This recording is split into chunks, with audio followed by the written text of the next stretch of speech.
दोस्तों आज के वीडियो में हम लोग विज्ञान एवं उसके प्रभाव से रिलेटेड क्वेश्चंस को देखेंगे जो काफ़ी वेरी वेरी इंपॉर्टेंट क्वेश्चन है जो हर तरह के गवर्नमेंट एग्जाम या प्राइवेट एग्जाम में पूछे जाते हैं।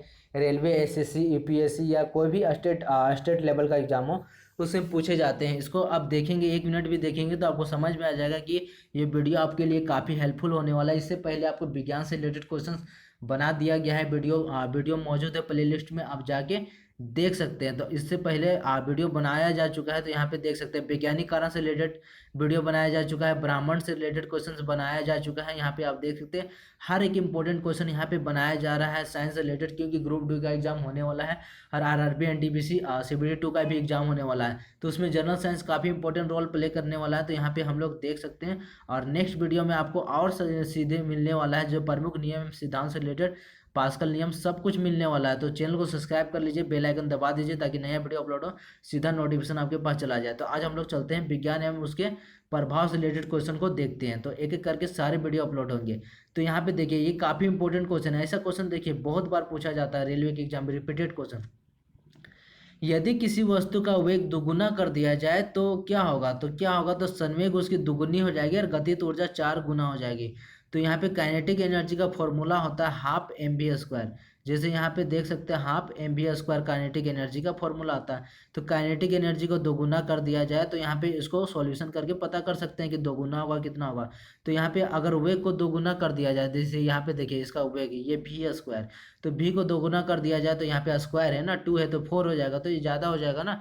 तो दोगुना कर दिया जाए, संवेग भी दोगुना हो जाएगा, लेकिन जो उसका काइनेटिक एनर्जी होगा 4 गुना आ जाएगा, क्योंकि और ऑल ओवर निकलेगा ना काइनेटिक एनर्जी। जैसे यहाँ पे देखिए काइनेटिक एनर्जी के ई होता है, तो K E equal to half m b square. तो ये अगर हम लोग वेग दोगुना कर देंगे तो ये दोगुना होगा, लेकिन ये काइनेटिक एनर्जी क्या है और ज़्यादा हो जाएगा। तो यहाँ पे आप देख सकते हैं जितना था उससे काफ़ी ज़्यादा हो जाएगा, तो 4 गुना हो जाएगा, ठीक है। तो यहाँ पे जब भी वेग दोगुना करेंगे तो संवेग 2 गुना होगा, लेकिन गतिज ऊर्जा 4 गुनी हो जाएगा। जब कोई वस्तु ऊपर से गिराई जाती है तो उसके भार में क्या होता है? परिवर्तन होता रहता है। जब वस्तु ऊपर से गिराएंगे तो नीचे जैसे जैसे गिरेगा तो ज़्यादा थोड़ा भार होता है, जैसे नीचे गिरता है बहुत ज़ोर से चोट लगता है। अगर छोटा सा भी चीज़ ऊपर से गिराएंगे और किसी के ऊपर गिर गया तो बहुत ज़ोर से चोट लगता है। क्यों? क्योंकि भार उसका बढ़ जाता है ना, अधिक परिवर्तन होता है। दो गेंदें जिसका भार अलग अलग है, ठीक है, एक मीनार से गिरा देते हैं तो क्या होगा? दोनों एक साथ धरती पर पहुंचेगी। अगर मान लीजिए कोई भी चीज़ गिरा दीजिए ऊपर से, एक साथ गिराएंगे तो जिनका भार अलग अलग है तो दोनों मीनार से गिराई जाती है तो दोनों एक साथ ही धरती पर पहुंचेगी, चाहे एक 2 किलो का 4 किलो का, ठीक है, एक ही साथ गिराएंगे तो एक ही साथ पहुंचेगी। जब बैरोमीटर का पाठ्यांक अचानक नीचे गिरता है तब क्या होता है? आंधी एवं तूफान आने की संभावना होती है। सोच लो बैरोमीटर का पाठ्यांक अगर जो अचानक नीचे गिरने लगे ना, सोचो आंधी तूफान आ रही, भाग जाना वहां से। जब नेक्स्ट में देखते हैं क्वेश्चन, जब बैरोमीटर का पाठ्यांक नीचे नीचे धीरे धीरे नीचे गिरता है तो वर्षा होने की संभावना होती है। इस वजह से वैज्ञानिक लोग पता लगाते हैं, मौसम विज्ञान वाला पता लगाता है कि आंधी आएगा, तूफान आएगा, वर्षा आएगा, तो बैरोमीटर की वजह से, बैरोमीटर से पता चलता है क्या होगा, बारिश होगा। तो धीरे धीरे गिर रहा है तो वर्षा होगा, और बहुत जोर से गिर रहा है तो आंधी तूफान होगा, और हल्का गिर ही नहीं रहा है तो सोचो कि अभी मौसम ठीक रहेगा। आगे देखते हैं, जब बैरोमीटर का पाठ्यांक नीचे धीरे धीरे ऊपर चढ़ता है तो दिन साफ होने की संभावना होती है। वो धीरे धीरे अगर ऊपर चढ़ेगा, अब एकदम जल्दी जल्दी चढ़ जाएगा ऊपर तो लगता है बहुत ज़्यादा गर्मी हो जाएगा। तब जब एक गैस के पात्र के दबाव बढ़ाया जाता है तब उसका द्रव्यमान स्थिर रहेगा। मान लो एक गैस है, उसका पात्र जो है उसका दबाव अगर बढ़ा देंगे तो उसका द्रव्यमान क्या रहेगा? स्थिर रहेगा, ठीक है। जब तांबे की गेंद को गर्म करेंगे तो क्या होगा? उसका घनत्व तो डेंसिटी घटने लगेगा। तांबे का जो गेंद जो होगा उसको गर्म कर दो, घनत्व घटेगा। ऊंचाई बढ़ने से वायुमंडलीय दाब पर क्या होता है? प्रभाव घटने लगता है। अरे वो ऊंचाई पे जाएंगे तो हवा घटेगा ना, तो वायुमंडलीय दाब ऐसे याद रखिए घटेगा। जब समुद्र में घनत्व बढ़ता है तो लवणता और गहराई दोनों बढ़ती जाती है। तो सोच लो समुद्र में अगर डेंसिटी घटेगा ना तो लवणता, उसका खारापन और गहराई दोनों बढ़ता जाएगा। इसलिए समुद्र में घनत्व अगर ज़्यादा है तो जाना मत। आगे देख सकते हैं, दाब बढ़ने पर बर्फ का गलनांक क्या होता है? घटता है। दाब अगर बढ़ेगा बर्फ का गलनांक घटने लगेगा। तो पहले बताए थे कि बर्फ को कहीं ठोस जगह में रख दो या 2 बर्फ को सटा दो तो जल्दी नहीं पिघलेगा, लेकिन हाथ में अकेले रख दो तो पिघलने लगेगा। झूला झूलते समय कोई व्यक्ति झूला पर खड़ा हो जाए तो उसका क्या होगा? अगर झूला झूलते समय कोई व्यक्ति अगर झूले पे खड़ा हो जाए, झूला झूल रहा है, वेरी गुड, अगर झूले पे खड़ा हो जाएगा तो क्या होगा? एक बार ट्राई करके देखो क्या होगा? उसका आवर्तकाल घट जाएगा, उसका आवर्तकाल घट जाएगा, ठीक है। यदि झूले पर एक व्यक्ति के स्थान पर दो व्यक्ति बैठ जाए तो उसका आवर्तकाल अपरिवर्तित रहेगा, ठीक है। किसी पेंडुलम की लंबाई दुगुनी कर दी जाए तो उसका आवर्तकाल क्या होगा, 2 गुना बढ़ जाएगा। जैसे घड़ी देखे हैं ना, घड़ी जो घंटी वाला घड़ी होता है नीचे लगा होता है उसको पेंडुलम बोलते हैं। अगर लंबाई उसका दोगुनी कर दो तो क्या होगा, उसका आवर्तकाल 2 गुना बढ़ जाएगा, ठीक है। एक व्यक्ति झूला झूल रहा है, ठीक है, उसके पास एक अन्य व्यक्ति अगर बैठ जाए तो झूले का आवर्तकाल अपरिवर्तित रहेगा। फिर से क्वेश्चन रिपीट कर दिया, ठीक है। दर का घनत्व देखिए, रेलवे में क्या होता है, क्वेश्चन हमेशा और एसएससी में रिपीट होते रहता है। इस वजह से क्या होता है, प्रीवियस ईयर के क्वेश्चन बहुत इंपॉर्टेंट हो जाता है। क्वेश्चन बनाएगा कहाँ, नया पैदा थोड़ी करेगा। प्रीवियस ईयर का क्वेश्चन से रिपीटेड क्वेश्चन आएगा, क्योंकि साइंस का बुक जो है वही क्वेश्चन को बार बार पढ़ाया जाता है। तो क्वेश्चन को, रिपीटेड क्वेश्चन को और ज़्यादा प्रैक्टिस करना काफ़ी इंपॉर्टेंट है। पारे को जब, जैसे प्रकाश का परिवर्तन, अपवर्तन, ब्रह्मांड, सूर्य का सौरमंडल, बहुत सारे क्वेश्चन पूछे जाते हैं बार बार। पारे को जब एक बर्तन में रख दोगे तो उसका मेनिक्स क्या होगा, उत्तल हो जाता है। जब पारे को एक बर्तन में रख दोगे, थोड़ा गड़बड़ हो जा रहा है ना। पारे को जब एक बर्तन में रखा जाता है तब उसका मेनिक्स उत्तल हो जाता है। ताप बढ़ने पर दर की श्यानता क्या होती है, घटती है। ताप बढ़ेगा, दर की श्यानता घटने लगेगी, ठीक है। तो दर मतलब ताप बढ़ेगा तो दर की श्यानता घटने लगेगी, और ज़्यादा मतलब पिघलने लगेगा। ताप बढ़ने पर गैस की श्यानता बढ़ेगी। ताप जैसे जैसे क्या होता है, बढ़ने पर क्या होता है, गैस की श्यानता क्या होता है, बढ़ने लगी। जैसे जैसे ताप बढ़ेगा ना, ताप गर्म करेंगे तो जैसे पानी को गर्म करेंगे तो क्या गैस बनता है ना, हाइड्रोजन, और उड़ जाता है। तापमान की वृद्धि से ध्वनि की गति में क्या होता है, ध्वनि की गति होता है वायु में बढ़ती है। तापमान की वृद्धि से ध्वनि की गति जो होता है वायु में बढ़ने लगती है। जैसे जैसे अगर ताप बढ़ेगा तो देखते हैं चावल बनता है तो आवाज़ भी करता है कि नहीं। आगे देखते हैं नेक्स्ट क्वेश्चन। जब ध्वनि एक माध्यम से दूसरे माध्यम प्रवेश करती है तो उसका आवर्ती अपरिवर्तित होता रहता है। ये कितना बार क्वेश्चन पढ़ चुके हैं, ठीक है। कमरे में रखे रेफ्रिजरेटर का दरवाजा खोल दोगे तो क्या होगा, कमरे का ताप बढ़ जाएगा। रेफ्रिजरेटर का दरवाजा अगर खोल दोगे ना तो कमरे का ताप बढ़ जाएगा, इसलिए ध्यान से खोलना, ठीक है।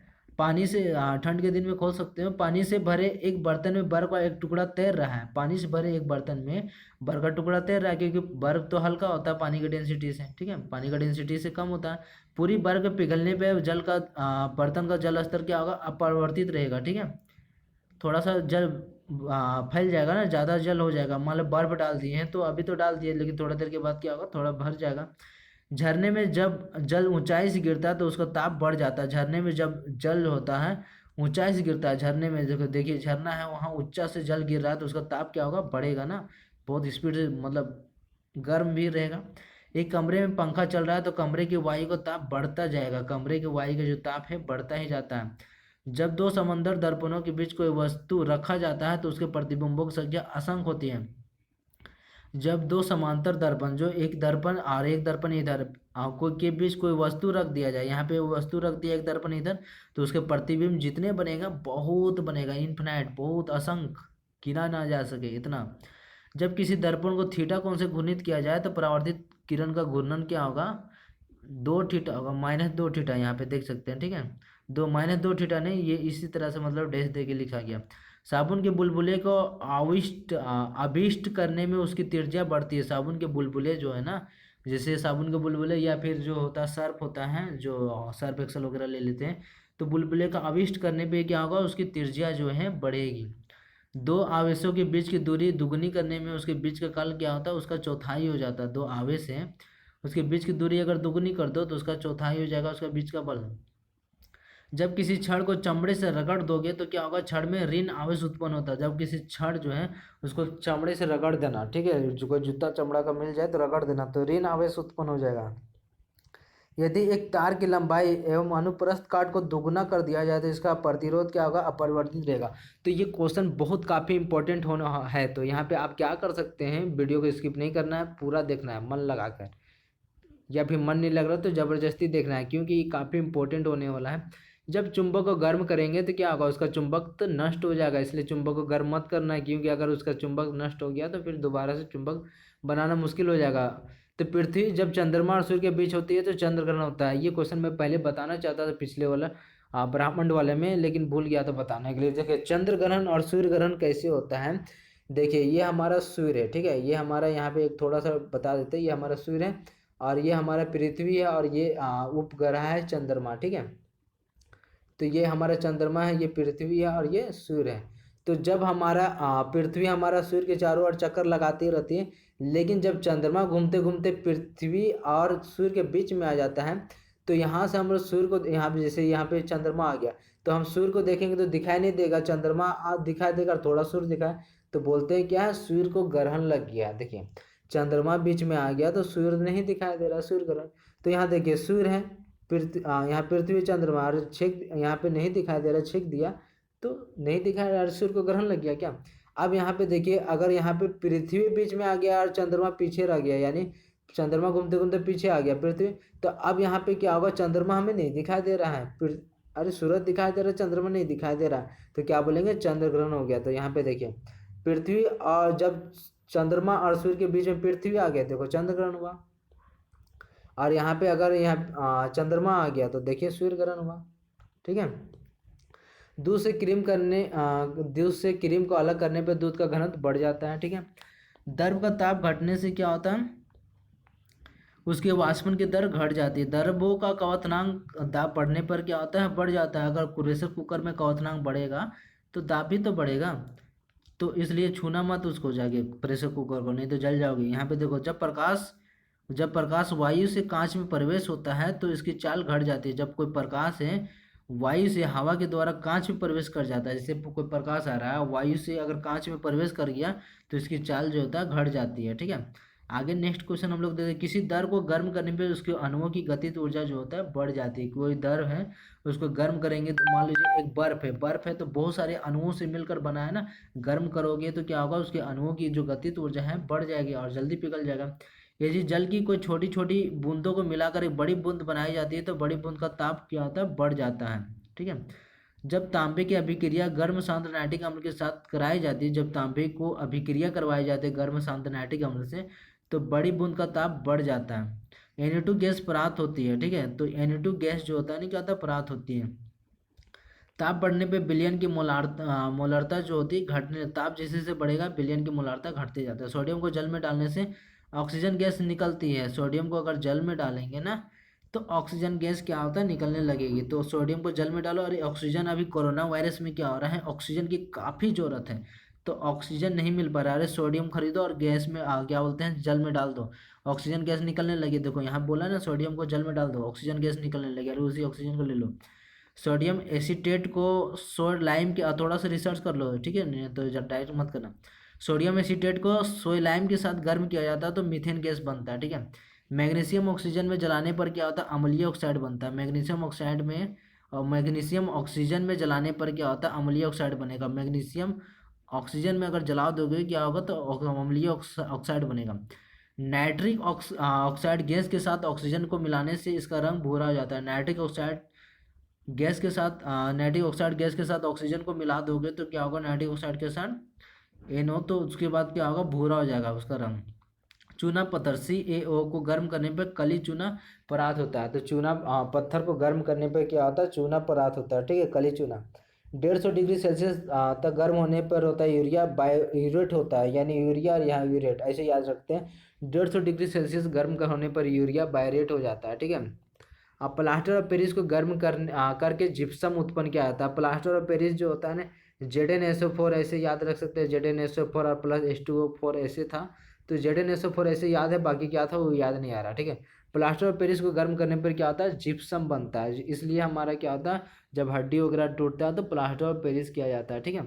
तो आगे हम लोग देख सकते हैं। और एक जो होता है मूत्र की गंध, जो मैं बताना चाहता था, मूत्र की गंध जो है उसमें जो होता है यूरिया होता है। तो यूरिया जो है, तो यूरिया होता है, लेकिन उसको जैसे मूत्र त्यागने के बाद होता है वो महकने लगता है, क्योंकि उसमें अमोनिया आ जाता है। क्योंकि जैसे यूरिया होता है बाहर निकलता है, उसके बाद उससे बैक्टीरिया आ जाता है कुछ देर के बाद, इसलिए अमोनिया हो जाता है और वो महकने लगता है। अगर नेक्स्ट क्वेश्चन देखते हैं, आकाश में बिजली चमकने के दौरान नाइट्रोजन और ऑक्साइड गैस बनती है।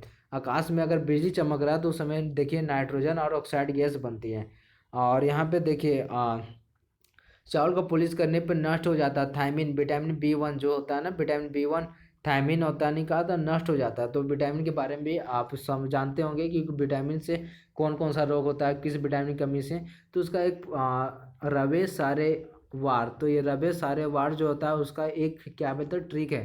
तो र से रतौंधी, बे से बेरी बेरीज, स्कर्वी, उसके बाद र से रिकेटस, बांझपन, उसके बाद यहाँ पे आप देख सकते हैं रक्त का थक्का बका। तो A, vitamin A, B, C, D, E और के इसकी कमी से होता है, तो यहाँ पे आप देख सकते हैं। नेक्स्ट क्वेश्चन देख सकते हैं, चावल को पॉलिश करेंगे तो थायमिन, विटामिन B1 घट जाएगा। पानी में नमक मिलाने पे कवथनांक हिमांक बढ़ जाते हैं।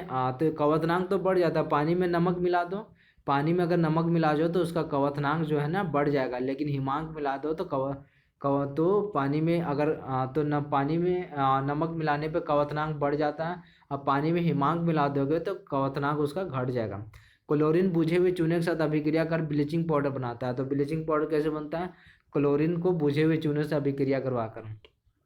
तो बुझे हुए चूना COO प्लस Cl2, तो यानी अभिक्रिया कराएंगे तो CaCl2 बनेगा, ब्लीचिंग पाउडर प्लस O2। ताप के बढ़ने से अपवर्तनांक का मान कमता है, नहीं कम हो जाता है, ठीक है, कमता लिखा गया। यदि पृथ्वी घूमना बंद कर दे तो आपका वजन क्या होगा? बढ़ने लगेगा। पृथ्वी अगर घूमना बंद कर दे ना तो आदमी 50 किलो से 500 kg का हो जाएगा, देख सकते हैं। यदि पृथ्वी घूमना बंद कर दे तो जब भाप एल्यूमिनियम से ऊपर से गुजरती है, जब भाप एल्यूमिनियम के ऊपर से गुजरती है तो कोई प्रतिक्रिया नहीं होती। अगर कोई एल्यूमिनियम से ऊपर से कोई भाप जो है एल्यूमिनियम के ऊपर से अगर गुजरेगा तो कोई प्रतिक्रिया नहीं होगा।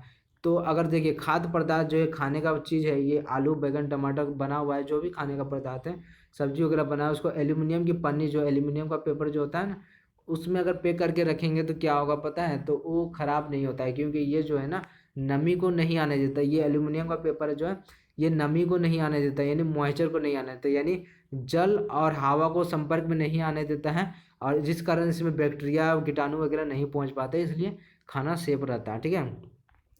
इसलिए अगर आप देखे होंगे ट्रेन वगैरह, अरे एल्यूमिनियम का पन्नी में दिया जा रहा है, लेकिन पता नहीं कारण क्यों, क्योंकि बैक्टीरिया और कोई भी चीज़ वहाँ पे नहीं पहुँचे, इस वजह से एल्यूमिनियम के पन्नी में उसको पैक किया जाता है, ताकि ख़राब ना हो जाए, नमी ना पहुँच पाए, ठीक है। तो नहीं जानते थे तो जान गए। जब कोई जहाज नदी से सागर में घुसता है तो वह कुछ ऊपर उठता है। जब कोई जहाज जो होता है, अगर कोई नदी से होता है, वह सागर में घुसता है तो वह कुछ ऊपर उठता है। तो ऊपर उठता है। हवा का सबसे अधिक दाब तब होता है जब हवा ठंडी और शुष्क होती है। जब हवा ठंडी और शुष्क होती है तो उसका दाब अधिक होगा। तो ये था हमारा क्वेश्चन था विज्ञान और उसके प्रभाव से रिलेटेड। अगर इस वीडियो में अगर आप कुछ सीखे होंगे और भी कुछ सीखना चाहते हैं और तो चैनल को सब्सक्राइब कर ले, बेल आइकन दबा दे, ताकि नया वीडियो अपलोड हो तो सीधा नोटिफिकेशन आपके पास चला जाए। और डेली जॉब नोटिफिकेशन से रिलेटेड भी वीडियो देखना चाहते हैं तो चैनल को सब्सक्राइब कर लेना जरूरी है।